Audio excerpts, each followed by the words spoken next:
I'm cooking for my sweetie. He loves meatloaf. He considers himself quite a connoisseur, and alongside my buttermilk mashed potatoes will be something special.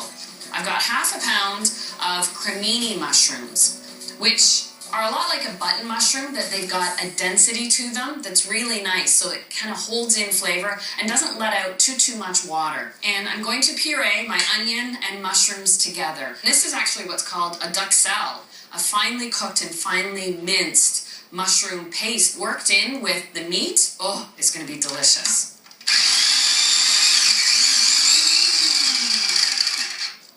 Add some mushrooms in there.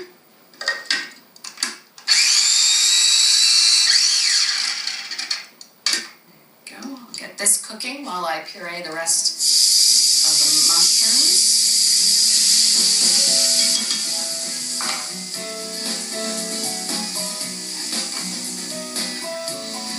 So you don't want to pull it off too soon. You want to give a chance for all that liquid to come out and then evaporate to concentrate the flavors. Thyme is a staple in a chef's kitchen. It's a great flavor builder.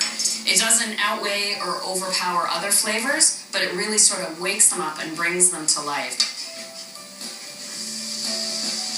So I can add a clove of garlic. And the last little addition, because I do like cooking with wine, a splash of red wine, about a quarter cup. I'm going to let that absorb into the mushrooms and also fully cook away and give that a stir. Mushrooms and red wine, great combination. Sometimes you may think it for filler, where it's actually a classic technique to add moistened breadcrumbs to a meat mixture, really to hold in the juices, and it's about maximizing the flavor. So I start with half a cup of dry breadcrumbs, but I don't like to add the breadcrumbs dry to the meat. Instead, I like to soften them. So why soften them with just water when you can soften them with something that has flavor, like the tomato puree?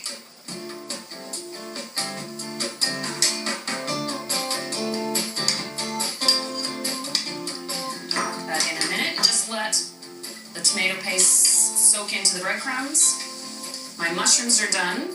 If I were making the meatloaf mixture to either pop in the fridge to bake later or in the freezer, I would make sure the mushrooms are cooled down to room temperature.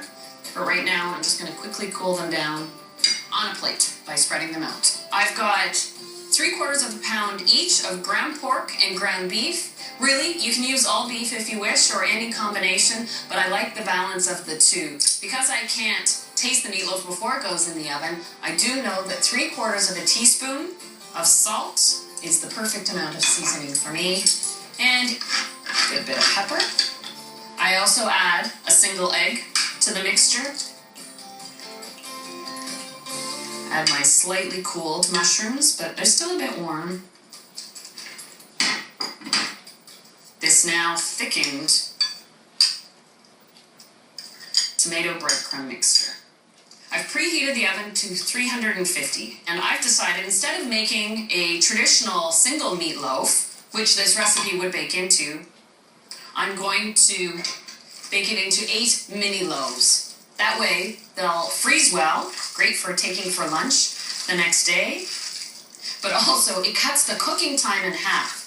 I find a full-size meatloaf in a loaf pan takes about an hour, but this will only take 25 to 30 minutes to reach 170 degrees. Break it in half, and then into 4 big pieces, and that way I know half of each should fit evenly into the pan. And you don't have to grease the pan before you put it in the oven. Or I have a weakness for meatball sandwiches. I'll have to remind Michael of that when it's his turn to cook for me.